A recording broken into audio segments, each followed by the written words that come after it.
Olá, meus amigos, sejam todos muito bem-vindos ao canal Politizando. Eu sou o William Jacob e vou trazer para vocês aqui a deputada federal Júlia Zanatta, aquela da tiara de flores na cabeça, cá entre nós bastante ridícula, por sinal, a tiara e ela, né, a atuação dela. Ela tentou fazer um drama nas redes sociais, como justificativa, acusando Hugo Mota, de estar dificultando o trabalho. Só que um pastor e também policial rodoviário federal aí, que é, digamos, né, da centro-esquerda, progressista, foi lá e desmascarou, não apenas ela, mas também Bolsonaro. Eu vou trazer aqui que ele deu uma lapada e veio gente querer justificar o injustificável e ele deu outra lapada. Então vamos trazer detalhes sobre isso e também falar aqui do Eduardo. Especulam aí que ele possa ser nomeado secretário estadual pelo Tarcísio ou outro governador, mas o Moraes está de olho e o STF já prepara o antídoto contra essa ação. Vamos trazer detalhes, só que antes quer pedir a sua ajuda. Chegou no canal, viu que não está inscrito, se puder, se inscreva. Ativa aí o sininho das notificações.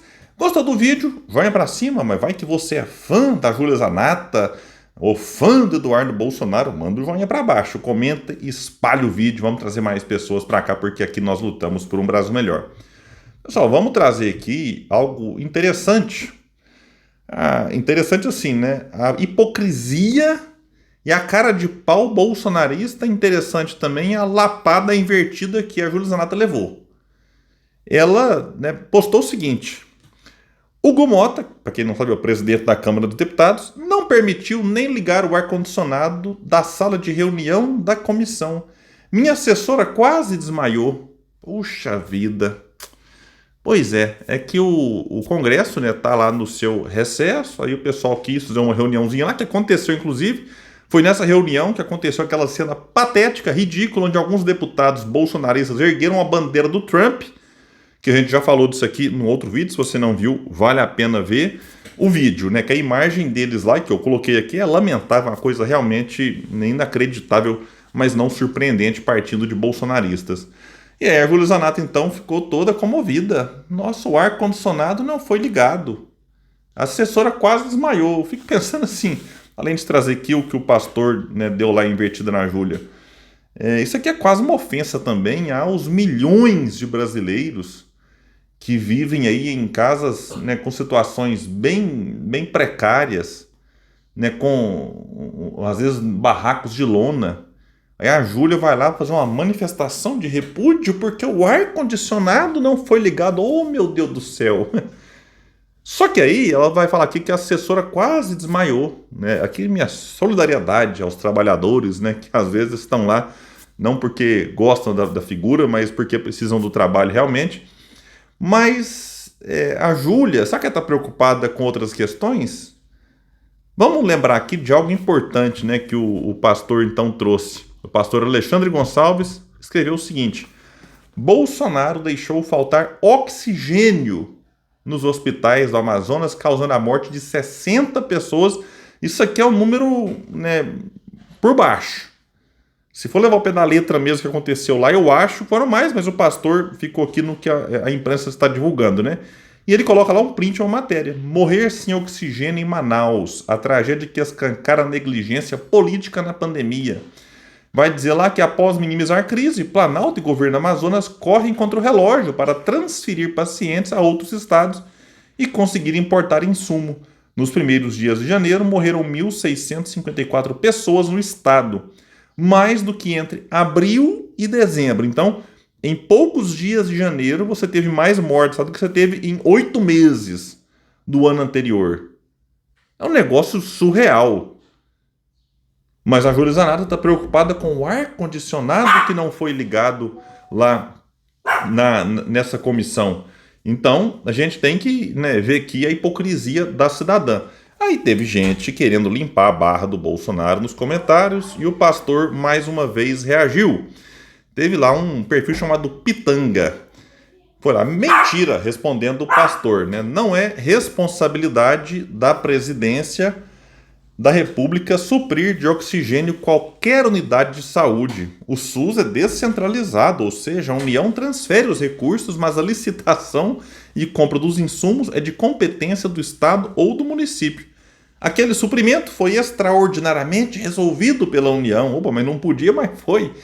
por consequência da comoção social. Ah, então é o seguinte, teve que morrer gente para ter comoção social e aí, de forma extraordinária, a União resolveu o problema? Diz lá o tal do Pitanga. Mesmo sendo proibido transportar oxigênio por via aérea pelo grande risco de explosão. O pastor rebateu e postou lá uma manchete. O governo desistiu de intervenção no Amazonas por crise do oxigênio após ouvir governador, diz Pazuello. Então, assim, é muita cara de pau você tentar, não podia. Que é isso? Então, assim, o que aconteceu já era muito claro na época e hoje vai ficando ainda mais por conta dos fatos que já foram apurados e, infelizmente, não se tem uma responsabilização criminal, porque o governo foi omisso e morreu gente demais na conta da irresponsabilidade quem deveria servir o povo, principalmente quem está na presidência, na ocasião, o Bolsonaro. Eu fico pensando se fosse o Lula fazendo o que fez, se os bolsonaristas que agora passam pano, se eles iriam passar pano também, falando, não, mas é porque a presidência é limitada. Olha, pelo amor de Deus, estamos falando aqui de pessoas que morreram sufocadas, né? Pessoas que morreram com falta de ar. E o pessoal põe a idolatria política à frente disso. Gente que até hoje lamenta os mortos.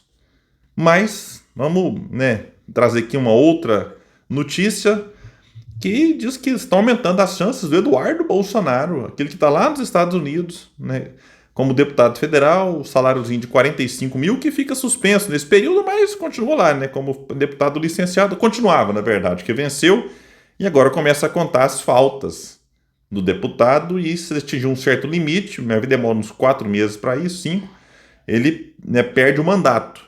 Então, para evitar isso, estão tentando manobra. Vai dizer aqui que aliados de Eduardo defendem nos bastidores que a iniciativa de nomeá-lo como secretário estadual para evitar a perda de mandato na Câmara parta de Tarcísio e não de outro governador. Tá tendo disputinha.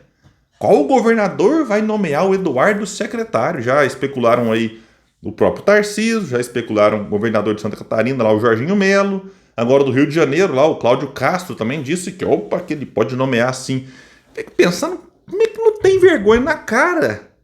Como é que um governador vai explicar para a sociedade, para a população do seu estado, que vai pagar o salário de um cidadão que está nos Estados Unidos, sem trabalhar em prol daquele estado, só por conta de uma manobra para mantê-lo como deputado federal? Olha, eu até torço para isso acontecer no sentido assim, de que é para ver se a população acorda e desperta que o interesse de alguns não é simplesmente que o povo seja servido, mas é proteger alguns. Porque o Eduardo agora está aí, tomando falta. Então, como eu disse, se acumular uma certa quantidade, ele perde o mandato.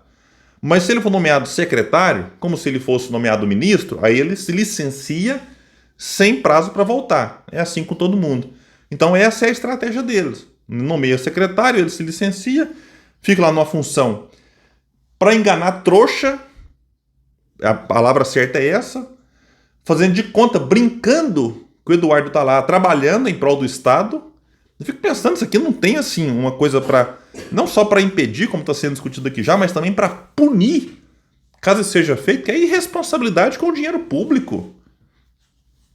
E aí tá falando aqui que o ideal seria o Tarcísio, mas que estão vendo aqui que são praticamente nulas as chances de acontecer.